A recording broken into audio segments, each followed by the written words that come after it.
At exactly 11:58 p.m., his phone vibrated. Not a call, not a notification banner, a silent vibration. Long, intentional. He was standing on the balcony, fireworks already bleeding into the night sky, the city counting down without him. When he glanced at the screen, the camera indicator flashed green for half a second, then disappeared. He hadn't opened the camera. Inside, laughter erupted. Glasses clinked. Someone shouted, 10. His phone vibrated again. This time, his banking app logged him out. No error message, no warning, just gone. He stepped away from the noise, thumb hovering, pulse suddenly loud in his ears. The device felt warm, too warm. The battery percentage dropped from 41% to 37% in seconds. Another vibration. A system process he had never seen before briefly appeared, then buried itself again. He didn't know it yet, but at that moment, his phone wasn't his anymore. Someone else was watching the fireworks through a lens he didn't control, and they were waiting for midnight. 3 days before New Year's Eve, the message arrived on WhatsApp at 7:14 a.m. from Arjun. A real person, a real contact, someone he had known for years. Bro, check this out, New Year fireworks greeting app. Put your name, custom music, looks insane. There was an APK attached. He hesitated, just for a second. Then he remembered Arjun sending odd apps before, filters, prank tools, harmless junk that bloated storage and did nothing else. This felt the same, festive, disposable. The app promised personalized fireworks, his name exploding across the sky, a soundtrack, shareable videos. He installed it. The permissions screen scrolled longer than expected. Camera, microphone. Storage, contacts. It asked for accessibility access. That should have stopped him, but he was late for work. Coffee was already cold. The moment passed. The app launched with a loading screen that felt heavy, too polished. Fireworks rendered perfectly. His name appeared in gold letters. Music swelled. He smiled. The app closed itself. He didn't think about it again. That night, his phone battery died unusually fast. The next morning, WhatsApp briefly logged out. His email prompted a security check he didn't remember triggering. Small things, annoyances, nothing more. The app icon disappeared on day 2. He assumed it was a glitch. It wasn't. By the morning of December 31st, his phone had 2 operators.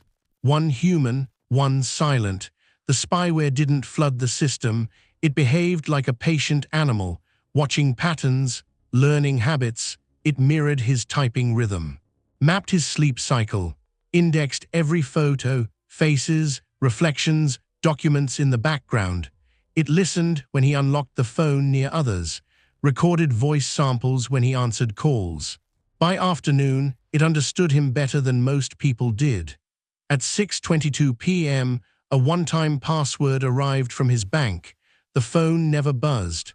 The message was read instantly. At 6:23 p.m., the spyware forwarded the OTP to a remote server disguised as analytics traffic. At 6:24 p.m., a login attempt began. He noticed nothing. At 8:40 p.m., his front camera activated for 0.3 seconds. Just enough to confirm he was home. Just enough to confirm he was distracted. The system flagged the environment as safe. That's when the harvesting accelerated.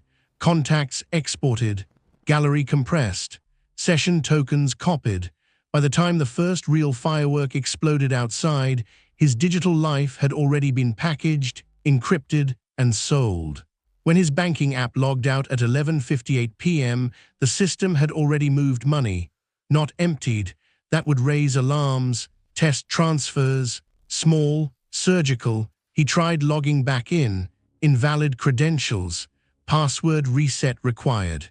The reset SMS never arrived. His phone vibrated again. Camera light blinked. This time he covered the lens with his thumb. It didn't matter. Somewhere else, a dashboard updated. Status, user active, device compromised. Celebration window open. He didn't know that the spyware was designed specifically for holidays, for moments when attention drops. when vigilance dissolves into noise and lights, when phones are trusted without question. At midnight, fireworks reached their peak. Inside, his phone quietly transmitted everything it could before the window closed. At 12:07 a.m., the spyware uninstalled itself. Clean, professional, leaving behind only confusion. By morning, the app was gone, so were parts of his identity, bank accounts frozen, emails flagged for suspicious activity, friends receiving messages he didn't send. Arjun's number no longer existed. The fireworks video. Never saved. Weeks later, investigators would find the same APK spreading across regions. Different names, same codebase, same behavior. The operators would claim no breach occurred, that users were careless, that their systems were never fooled. They would deny everything. Meanwhile, a new version of the app would already be circulating. Different holiday, different promise, same silence after install. The first sign wasn't an apology, it was silence. 2 days after New Year's Day, the fraudulent transfers stopped mid-cycle, not reversed, just frozen, pending states that never completed, like a hand pulled away at the last second. On a server farm 3 countries away, error logs began stacking up. Devices marked active stopped responding. Fresh APK installs failed to register. The holiday exploitation window closed early. No announcement followed. No press release, no warning to users. The infrastructure simply started collapsing inward. Someone somewhere had noticed, not the victim, not the banks, something upstream. An automated risk model flagged a pattern it wasn't trained to see. Hundreds of compromised phones going dark in the same way, uninstalling the same phantom process, transmitting the same compressed data shape before disappearing. It didn't know why it was happening, only that it shouldn't exist. Access keys expired, command servers lost handshake privileges, dashboards showed green systems with no data flowing. The operators blamed connectivity. Then cloud providers, then each other. They ran tests, reinstalled builds, pushed patches, nothing stuck. The spyware wasn't caught, it was cut off. Within a week, forums that once advertised holiday-ready greeting packages went quiet.